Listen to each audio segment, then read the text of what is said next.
Terraria, ça ressemble à un petit truc tranquille en pixels. Mais en fait, c'est un monstre. C'est un jeu où tu creuses, tu construis et tu te fais détruire par un œil géant à 3 heures du sbar. Le contexte, beaucoup parlent d'un Minecraft 2D. À sa sortie en 2011, tout le monde disait que c'était un Minecraft en 2D. Sauf que c'est complètement faux. Complètement. Terraria, c'est exploration, combat, loot, boss et beaucoup plus orienté action. Tu viens pour miner, mais tu restes pour survivre. Le gameplay est simple au début, très complexe après. Justement, vous connaissez ce principe de easy to access, mais compliqué pour devenir bon. Facile à apprendre, mais compliqué à maîtriser. Au début, tu coupes du bois, tu creuses, tu construis une cabane.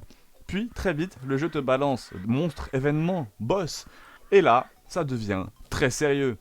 Les combats, justement, le vrai cœur du jeu. Contrairement à Minecraft, Terraria mise sur armes variées, build, boss. Exemple de boss, Eye of Cthulhu, Wall of Flesh, Moonlord. Allez regarder, chacun demande un très gros skill, plus une super préparation.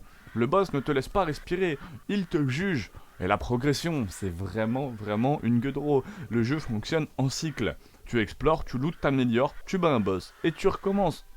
Résultat, ultra addictif. Il y a une construction, bien sûr, mais pas que. Tu peux bien sûr construire ta base, des maisons, accueillir des PNJ, ça c'est cool, créer une base, mais c'est moins central que dans Minecraft. Ici, le combat prime. Le monde, justement, est riche et dense. Chaque monde est généré aléatoirement, rempli de biomes, plein de secrets. Jungle, enfer, donjon, corruption, tu peux passer des centaines d'heures. Et alors, il y a même un multijoueur, chaos et fun, jouable en coop. Exploration, boss, construction, et là, le jeu devient encore meilleur. Seul, c'est bien. À plusieurs, c'est le chaos. Les graphismes de style pixel est très efficace. Le style rétro, lisible, charmant, intemporel, ça vieillit parfaitement. Et la bande son, musique mémorable, calme, épique, ambiance parfaite. Alors, vous me direz, c'est bien, mais ça ressemble quand même à un jeu de 2011. Terraria en 2026. Est-ce que c'est toujours un monstre? Oui, clairement oui. Pourquoi? Parce que les mises à jour sont régulières, même après des années. Le contenu est énorme, la communauté est active, le jeu est toujours soutenu par Relogic. Et ça, c'est cool. Aujourd'hui, il existe des versions ultra complètes, des énormes quantités d'objets, un endgame plus que massif. C'est devenu une grosse référence.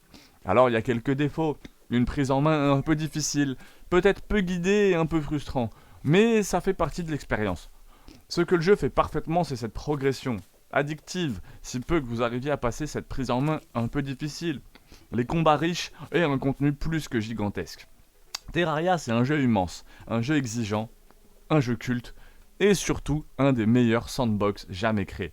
Ultra complet, addictif, intemporel, difficile au début et peu guidé, mais franchement c'est 19 sur 20, c'est un chef-d'œuvre qui te garde pendant des centaines d'heures. Si t'as jamais joué à Terraria, t'as raté quelque chose. Dis-moi en commentaire ton pire boss, c'était lequel?